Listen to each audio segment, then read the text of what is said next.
High বন্ধুরা, তোমরা সবাই কেমন আছো? আশা করি তোমরা সবাই অনেক ভালো আছো আর আমরা অনেক কিন্তু ভালো আছি তোমাদের জন্য। একদমই তাই। তো তোমরা এত সুন্দর সুন্দর রিকোয়েস্ট করছো, কমেন্ট করছো যে আব্দুল রাজ্জাক হুজুরের ভিডিও দাও, আব্দুল রাজ্জাক হুজুরের ভিডিও দাও। তো ফাইনালি আজকে আমরা তার ভিডিও নিয়ে আমরা চলে এসেছি। তোমরা কমেন্ট করবে আর আমরা ভিডিও নিয়ে আসবো না, এটা কখনোই হয় না। তো তোমাদের কমেন্ট অনুযায়ী কিন্তু আমরা ভিডিও নিয়ে চলে এসেছি। সেটাই গাইস। তো আজকে টাইটেলটা আগে জানিয়ে নি। অবশ্যই। বলছে বোকা ছেলে ধর্মকে পাগল পেয়েছো। মানে কি হতে চলেছে আজকের ভিডিওটা টোটালি ধর্মের উপরে হচ্ছে। হ্যাঁ, আর এটা কিন্তু একদম মানে আগেই বলে রাখি যে ধর্ম কিন্তু যার যার কাছে তার কাছে, মানে সেটা তোমার যে ধর্মই হোক না কেন তুমি তোমার ধর্মেই থাকবে। আমরা কিন্তু ধর্ম নিয়ে কোনো বিপক্ষ কোনো কথা ছোট বড় কোনোদিন কোনো ধর্মকে আমরা করতে চাই না। একদমই তাই। তো আজকে যেহেতু টাইটেলটা আমাদের রয়েছে যে ধর্মকে নিয়ে আর কি পাগল পেয়েছো কিনা সেটা কিছু বলেছে, তো অবশ্যই আমরা ভিডিওটা দেখবো। তো আমাদের মেইন ভিডিওর ডেসক্রিপশনে চলে আসবে। প্লিজ গাইস তোমরা ওখান থেকে চেক আউট করে নিও। তো চলো গাইস বেশি দেরি না করে আজকের ভিডিওটি দেখা যাক। মহান আল্লাহ বলেন, ওয়ালা তাকরাবুজ জিনা, পৃথিবীর মানুষ তোমরা জেনার নিকটে যায় না। ইন্নাহু কানা ফাহিশা, নিশ্চয় জেনা অশ্লীল অপছন্দ কাজ, ওয়াসা সাবিলা, অতীব খারাপ। এই পথ অতীব জঘন্য, এই পথ অতীব খারাপ। শুনুন,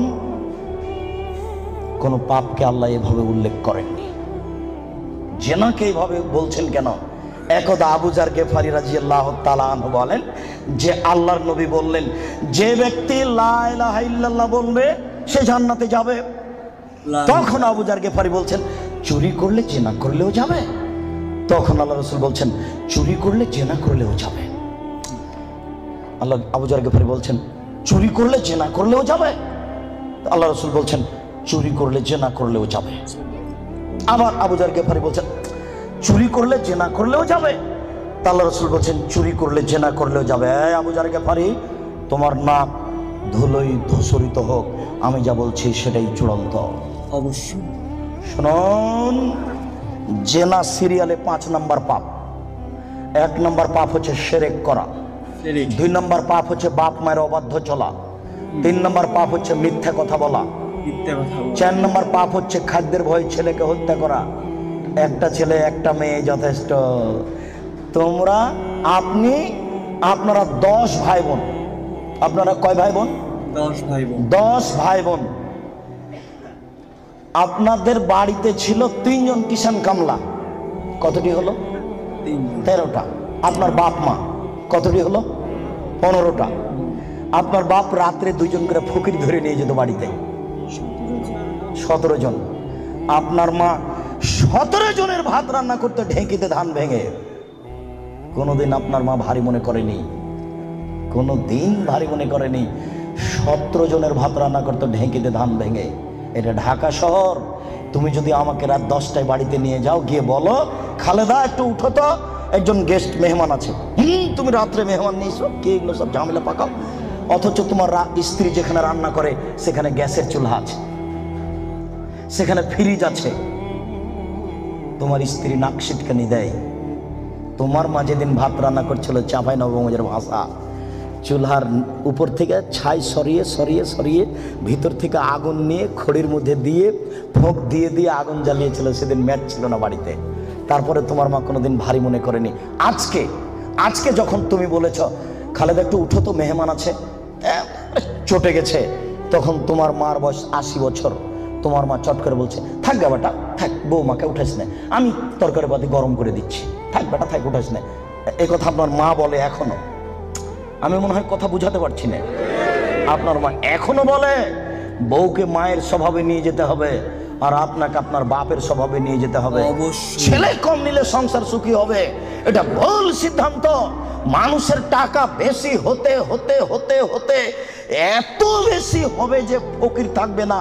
এ কথা আল্লাহর নবী বলেছেন, কেউ নিবে না টাকা। লালবাগে 20 বছর পূর্বে যত টাকা ছিল আজকে তার চেয়ে কম না বেশি? 20 বছর পরে আরো কত টাকা বেশি হবে কেউ জানে না।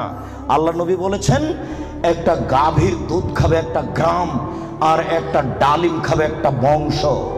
15 বছর পূর্বে একটা গাভীর দুধ হতো ½ কেজি থেকে 3 কেজি, এখন একটা গাভীর দুধ হয় 3 কেজি থেকে 40 কেজি। 15 বছর পূর্বে একটা ডালিম ছিল বাজারে 1 ছটাক, এখন একটা ডালিম বাজারে 1 কেজি। 15 বছরের মধ্যে যদি 3 কেজি থেকে 40 কেজি হতে পারে, 50 বছর পরে একটা গাভী কত দুধ দিবে এ কথা মানুষ জানে না। আপনাকে আমি কি দিয়ে বুঝাই? আল্লাহ নবী বলেছেন একটা গাভীর দুধ খাবে একটা গ্রামে 50,000 মানুষ থাকতে পারে, 1 লক্ষ 1 কোটি মানুষ থাকতে পারে, একটা গাভীর দুধ খাবে একটা গ্রাম। বলছিলাম 3 নম্বর পাপ হলো, 4 নম্বর পাপ হলো ছেলেকে হত্যা করা, মেরে ফেলা। 5 নম্বর পাপ হলো জেনা। আবু জার গেফারি কেন বলছেন না বাপ মাকে গালি দিলেও জান্নাতে যাবে? এই কথা কেন বলছেন না? মাকে মারলেও জান্নাতে যাবে? এই কথা কেন বলছেন না? বারবার কেন বলছেন জেনা করলেও যাবে, চুরি করলেও যাবে? শুনুন, ঘরে ঘরে জেনা হচ্ছে এই কথা ঠিক, এরপরেও জেনার বাস্তবতা এত খারাপ। আজকে যদি একটা জেনার বিচার হয়, তাহলে ওই যুবক যুবতী মনে করে যে মাটি ফেটে গেলে নিচে চলে যেতাম, অথচ মাকে গালি দিলে মানুষ এত অপমান হয় না। বুঝাতে পারলাম না? শিরক করলে মানুষ এত অপমান হয় না। এই কারণে আল্লাহ তাআলা বলছেন জেনার পথটি অতীব খারাপ, জেনার পথটি অতীব জঘন্য। পৃথিবীর মানুষ মাই ইফআল যালিকা ইয়ালকা আসামা, যে ব্যক্তি জেনায় লিপ্ত হবে তার 1 নম্বর বিপদ, সে হবে মহাপাপী। 2 ইজাফলাহুল আযাব ইয়াউমাল কিয়ামা, যে ব্যক্তি জেনায় লিপ্ত হবে বিচারের তার শাস্তি দ্বিগুণ শতগুণ বেশি হয়ে যাবে। 3 ওয়ায়াখলুদ ফীহি মুহানা, সে চিরদিন জাহান্নামে থাকবে অপমান অবস্থায়। শুনুন, জেনায় লিপ্ত হলে 3টে বিপদ আছে। 1, সে হবে মহাপাপী। 2, বিচারের মাঠে তার শাস্তি দ্বিগুণ শতগুণ বেড়ে যাবে। 3, সে চিরদিন জাহান্নামে থাকবে। মহান আল্লাহ বলেন ওয়াসানিয়াতু ওয়াসানি ফাজলিদু কুল্লা ওয়াহিদিন মিনহুমা মিআতা জালদা। পৃথিবীর মানুষ, বিবাহ পুরুষ নারী যারা জেনায় লিপ্ত হচ্ছে তাদেরকে 100 লাঠি পিটাও। এখানে বলা হয়নি বিবাহিত না অবিবাহিত, তবে মারার সময়তে যেন তোমাকে মায়া মহব্বত ভাতৃত্বভাব না ধরে, একবারে যথাযথ পিটাও। সম্মানিত উপস্থিতি, আল্লাহ তাআলা এই পর্যন্ত এখানে বলেছেন। আমি আপনাকে জেনার আলোচনা করতে গিয়ে প্রথমে আলোচনা করছি জেনার বিপদ। জেনা করলে মানুষের উপরে বিপদ আসবে। 1, অল্প বয়সে মরণ হবে, মহামারী হবে, কলেরা হবে। 2, এমন রোগ হবে যে রোগ বংশে ছিল না, যে রোগ ডাক্তার চিনে না, যে রোগ বংশে ছিল না, যে রোগ ডাক্তার চিনে না। শুনুন, জেনায় লিপ্ত যদি মানুষ হয় তাহলে অল্প বয়সে মরণ হবে, কলেরা হবে, মহামারী হবে। 3টে সমান একটা। 2, এমন রোগ হবে যেটা বংশে ছিল না, যেটা ডাক্তার চিনে না। দেখুন, আব্দুল্লাহ ইবনে ওমর রাদিয়াল্লাহু তাআলা আনহু বলেন রাসূল সাল্লাল্লাহু আলাইহি সাল্লাম বলেছেন লাম তাজহারিল ফাহিসাতু ফি কওমিন কাত্ত ইল্লা ফাসা ফিহিম আত-তাউন ওয়াল আওজা। যদি কোনো সম্প্রদায়ে জেনা ছড়িয়ে যায়, যেই সম্প্রদায়ে জেনা ছড়াবে তাদের উপরে 2টি বিপদ হবে। 1, তাউন, কলেরা, মহামারী। মহামারী যা, কলেরা তা, অল্প বয়সে মরণ তা। কথা কি বুঝতে পেরেছেন? 2, অল আওজাও মামা জাফি আসলাফিহিম, এমন রোগ হবে যেটা বংশে ছিল না, ডাক্তার চিনে না। এই কথাটা আল্লাহর নবী বলেননি, ওটা আমি বলেছি। মনে রাখবেন, জেনায় লিপ্ত হলে এমন রোগ হবে যেটা বংশে ছিল না, আমি বললাম। এমন রোগ হবে যেটা ডাক্তার চিনে না, এটা জেনার ভয়। আব্দুল্লাহ ইবনে মাসউদ রাদিয়াল্লাহু তাআলা আনহু বলেন রাসূল সাল্লাল্লাহু আলাইহি সাল্লাম বলেছেন লাম তাজহারিল ফাহিসাতু ফি কওমিন কাত্ত ইল্লা ফাসা ফিহিল ফাকর ওয়াল মাসকানা। যখন কোনো সম্প্রদায়ের জেনা প্রকাশ পাবে তখন তাদের উপরে দারিদ্রতা, নিঃস্বতা, ভিক্ষাবৃত্তি নেমে আসবে। তাকে একদিন না একদিন ভিক্ষুক হতেই হবে। কোটি টাকা ইনকাম করলে তার সংসারে সুবিধা আসবে না। বউ, স্ত্রী পরকীয়া প্রেমে লিপ্ত, স্বামীও পরকীয়া প্রেমে লিপ্ত, দুইজন দুইজনকে গালি দেয়। সারাদিনে 3 কোটি টাকা ইনকাম করে আর রাত্রে এসে দুইজন মারামারি করে। বলেন এরা ভিক্ষুক কিনা? বলেন দেখি, এদের কি আছে জীবনে বলেন? একদিন টাকা শেষ হবেই। আমি অনুবাদক, 1450 বছর পূর্বে মোহাম্মদ সাল্লাল্লাহু আলাইহি ওয়াসাল্লাম বলেছেন, যেই সমাজে সুদ এবং জেনা প্রকাশ পাবে, যেই সমাজে সুদ এবং জেনা প্রকাশ পাবে, সেই সমাজের উপরে ভিক্ষাবৃত্তি নেমে আসবে, তাদের অর্থ সম্পদ ধ্বংস হবেই, তাকে একদিন না একদিন ভিক্ষুক হতে হবে। এটা জেনার প্রথম বিপদ। মোহাম্মদ সাল্লাল্লাহু আলাইহি ওয়াসাল্লাম বলেন, আমার উম্মত জেনাকে হালাল মনে করবে। মোহাম্মদ সাল্লাল্লাহু আলাইহি ওয়াসাল্লাম বলেন, আমার উম্মত জেনাকে হালাল মনে করবে। দুঃখজনক কথা, আমরা জেনাকে হালাল মনে করবে, এত বড় পাপকে। জি, আমির রাদিয়াল্লাহু তাআলা আনহু বলেন, রাসূল সাল্লাল্লাহু আলাইহি ওয়াসাল্লাম বলেছেন, লা ইয়াকুনান্না ফি উম্মতি আকওয়াম ইস্তাহিলুনাল হিরা ওয়াল হারিরা ওয়াল খামরা ওয়াল মাযিব। অচিরে আমার উম্মতে এমন মানুষ আসছে যারা রেশমি কাপড়কে হালাল মনে করবে, তাদের গায়ে থাকবে সিল্ক জাতীয় জামা, তাদের বাড়িতে থাকবে মখমল জাতীয় চাদর। আমার উম্মত রেশমি কাপড়কে হালাল মনে করবে। 2, আমার উম্মত জেনাকে হালাল মনে করবে। 3, আমার উম্মত মদকে হালাল মনে করবে। 4, আমার উম্মত বাদ্যযন্ত্রকে হালাল মনে করবে। সব দোকানেই টিভি, সব মোবাইলে বাদ্যযন্ত্র। কারোর কাছে এটার পাপের কাজ নয়, কেউ ভাবে না এটা পাপের কাজ। শুনুন, এই ছেলে, তুমি খুব ধৈর্য ধারণ করে থাকো। আলোচনার শেষের দিক যত যাবে তত গুরুত্বপূর্ণ আলোচনা হবে।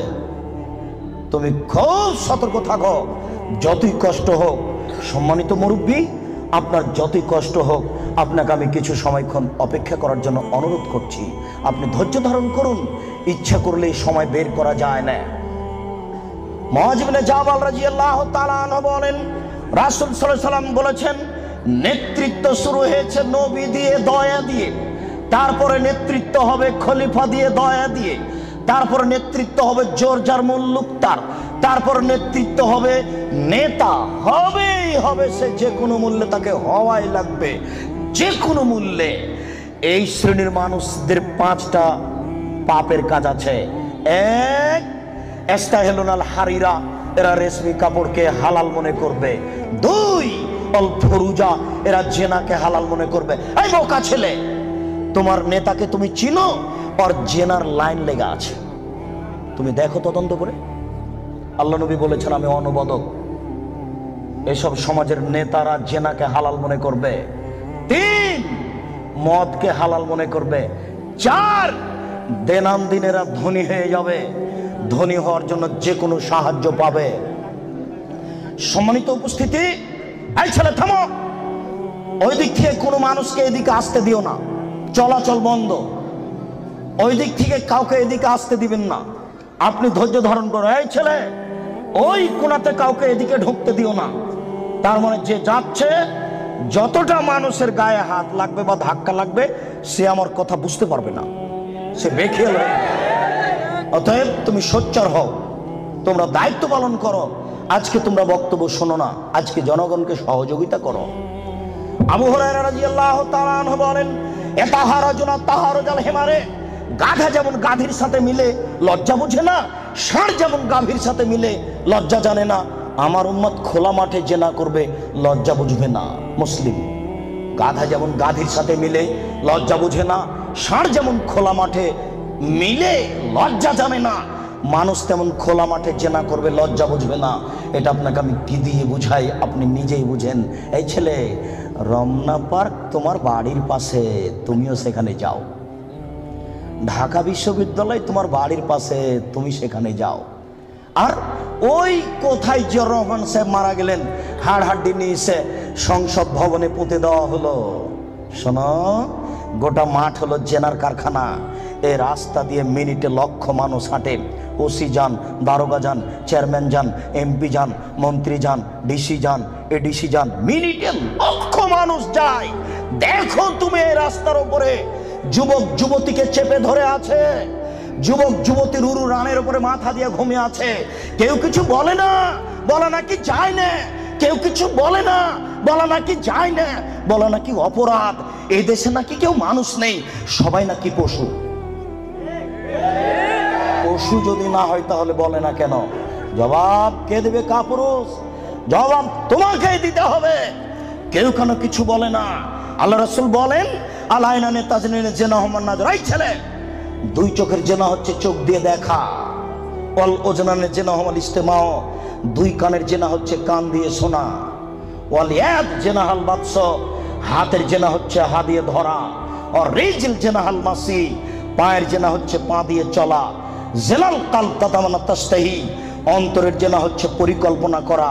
জেনাল লেসানে নুতক, জিহ্বার জেনা হচ্ছে কথা বলা। এগুলি সব জেনা। আমি অনুবাদক, হাদিস মুসলিম। এবার তুমি বাঁচো কি করে? এই ছেলে, তোমার মোবাইলে দিন রাত পতিতালয়ের মেয়ে নাচে। শোনো, আল্লাহ রাসূল বলেন, ইন্নাল মারাতা ইজাস্তাতারাত, যখন কোনো মহিলা সাজসজ্জা গ্রহণ করে, সাজগোজ করে।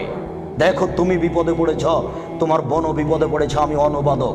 তিনি বলেন, যখন কোনো মহিলা সাজসজ্জা করে, সাজগোজ করে, ঠোঁটে লিপস্টিক দেয়, পাউডার মাখে, মারাতবে মাজলিসিন, তারপরে পুরুষের পাশ দিয়ে হেঁটে যাই, কেদা জানিয়ে ও ব্যভিচারণী, ও ব্যভিচারণী, ও ব্যভিচারণী। আমি অনুবাদক। 1450 বছর পূর্বে মুহাম্মদ সাল্লাল্লাহু আলাইহি ওয়াসাল্লাম কথা বলেছেন। আমি অনুবাদক, আমার কিছু করার নেই। আর তোমাকে বলেছে, তোমার মনে আছে দুনিয়াতে দুইটা পাপ আছে, মানুষ না করেই পাপী। মনে আছে কিনা তোমার? দুনিয়াতে দুইটা পাপ আছে, মানুষ না করেই পাপী। তার একটা পাপ হলো, কেউ যদি কাউকে বলে আসো জুয়া খেলি, খেলেইনি, খালি বলেছে আসো খেলি, তাহলে 10 জন ফকিরকে খাওয়াতে হবে। খেলেইনি, খালি বলেছে আসো জুয়া খেলি, তাতে কয়জন ফকিরকে খাওয়াতে হবে? 10 জন ফকিরকে সোয়াজি করে চাউল দিতে হবে, সোয়া কেজি করে। আরেকটা দুনিয়াতে পাপ আছে, না করেই পাপী। আল্লাহ রাসূল বলছেন, কোনো মহিলা যদি সাজগোজ করে, সাজসজ্জা গ্রহণ করে, ঠোঁটে লিপস্টিক দেয়, পাউডার মাখে, মারাতবে মাজলিসিন, তারপরে পুরুষের পাশ দিয়ে হেঁটে যায়, তারপরে পুরুষের পাশ দিয়ে হেঁটে যায়, কেদা জানিয়ে ও ব্যভিচারণী, ও ব্যভিচারণী, ও ব্যভিচারণী, ও যেনা করেই নেই। আমি অনুবাদক, আমার কিছু করার নেই। আমি নতুনভাবে কিছু বলতে পারি না। 1450 বছর পূর্বে মুহাম্মদ সাল্লাল্লাহু আলাইহি ওয়াসাল্লাম এভাবে বলেছেন। আমি আপনাকে আজকে বাংলা, আরবি থেকে বাংলা করে শোনালাম। এভাবেই তিনি বলেছেন। সম্মানিত উপস্থিতি, এই ছেলে, এখানে তোমাকে আর একটা কথা বলে রাখছি, তুমি মনে রেখো। তুমি কথাকে উল্টে ধরিও না। আজকে তুমি ঢাকা সাভারে কথা উল্টে ধরেছ, তোমার ভুল হয়েছে, তুমি ভুল শুনেছ। আমি বলেছি টিভিতে আন্তর্জাতিক খেলা, ক্রিকেট, ফুটবল দেখা তো বহু দূরের কথা। আমি বলেছি আন্তর্জাতিক খেলা টিভিতে দেখা তো বহু দূরের কথা, আন্তর্জাতিক খেলার গল্প যেখানে চলে সেখানে বসে থাকাও হারাম। দেখি কোন মায়ের বেটা এই ফতোকে উল্টে ধরতে পারে।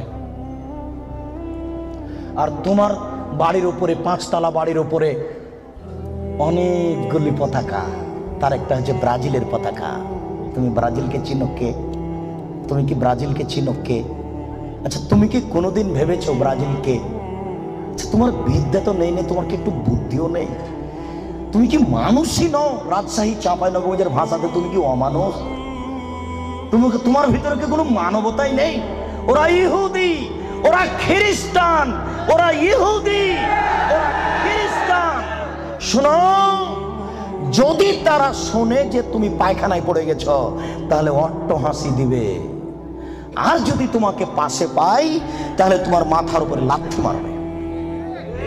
আর যদি তোমাকে পাশে পাই, তাহলে আরো 3 বালতি পায়খানা তোমার মাথার উপরে দিয়ে দেবে। বলো দেখি, ওরা কারা? ওরা ইহুদি, ওরা খ্রিস্টান, ওরা জন্মসূত্রেই তোমার শত্রু। ওরা বলছে তোমার নবী ভুয়া, মুহাম্মদ সাল্লাল্লাহু আলাইহি ওয়াসাল্লাম ভুয়া নবী। নবী হলে আমাদের মধ্যে থেকে হবে কেন? ইব্রাহিম আমাদের, সুলাইমান আমাদের, দাউদ আমাদের, মুসা আমাদের, ঈসা আমাদের, ইয়াকুব আমাদের, ইউসুফ আমাদের, সব নবী আমাদের। মোহাম্মদ নবী হলে ইহুদি খ্রিস্টানদের মধ্য থেকে হবে, আমাদের মধ্য থেকে হবে। আরে মোহাম্মদ নাকি পৌত্তলিকের মধ্য থেকে হয়েছে। ছি ছি ছি ছি ছি, এ কেন নবী হবে? ছি ছি ছি ছি ছি, এ ভুয়া নবী। দেখো এই ভিডিওটা কিন্তু সত্যি খুবই একটা সুন্দর ভিডিও। ভিডিওতে কিন্তু হুজুর টোটালি জিনার উপরে কিন্তু কথা বলেছে। একদমই তাই, মানে যতটুকু যা কথা হয় সব কিন্তু ধর্মের উপর, ধর্মের বিপক্ষে বা পরিপ্রেক্ষিতে আর কি কথা করবে, বিপক্ষে কিন্তু কোনো কথা নেই। মানে তুমি যেমন, হ্যাঁ সত্যি খুবই সুন্দর একটা ভিডিও ছিল। তো তোমাদের কেমন লাগলো এই ভিডিওটি তোমরা কিন্তু অবশ্যই গাইস কমেন্টে আমাদেরকে জানাবে। একদমই তাই, মানে তুমি যেমন যা কাজকর্ম যা করবে সবটাই কি উপরওয়ালা মেনে নেবে? অবশ্যই। আর টোটালি কিন্তু শিক্ষা, মানে এই ভিডিওটা তোমরা মনোযোগ দিয়ে যদি দেখে থাকো তাহলে তোমরা কিন্তু অনেক কিছু শিখতে পারবে এই ভিডিওর মাধ্যমে। এখানে কিন্তু খুব ভালো একটা কথা ছিল, যেটা হচ্ছে তার মা আগে, এটা অবশ্যই আগেকার দিনে হতো, এখন সত্যি হয় না। তার মা আগেকার দিনে যতই হোক 20 জন 25 জন মানে 30 জনেরও রান্না করতে মানে কখনো মানে আপত্তি করেনি। কিন্তু এখনকার জেনারেশন গাইস এসব কিছুই হয় না। তুমি একটা 10টা গেস্ট নিয়ে আসো তো দেখবো প্রবলেম হবে। তো অবশ্যই আমাদেরকে জানাও যে ভিডিওটা কেমন লাগলো, আর তোমরা নেক্সট কি ভিডিও দেখতে চাও সেটা তো অবশ্যই গাইস কমেন্টে জানিয়ে দিও। তোমরা নেক্সট কোন হুজুরের ভিডিও দেখতে চাও, কোন হুজুরের ওয়াজ শুনতে চাও, তো প্লিজ গাইস তোমরা কমেন্ট করো। আমরা তোমাদের কমেন্টের উপরেই গাইস ভিডিও নিয়ে চলে আসবো, কারণ তোমাদের একটা কমেন্টে আমাদের নেক্সট ভিডিও। তোমরা যত বেশি কমেন্ট করবে আমরা তত বেশি বেশি করে ভিডিও নিয়ে আসবো। অবশ্যই গাইস। তো চলো গাইস নতুন কোনো ধামাকাদার ভিডিওতে তোমাদের সাথে আবার দেখা হবে। আজকের মতন এখানেই, টাটা।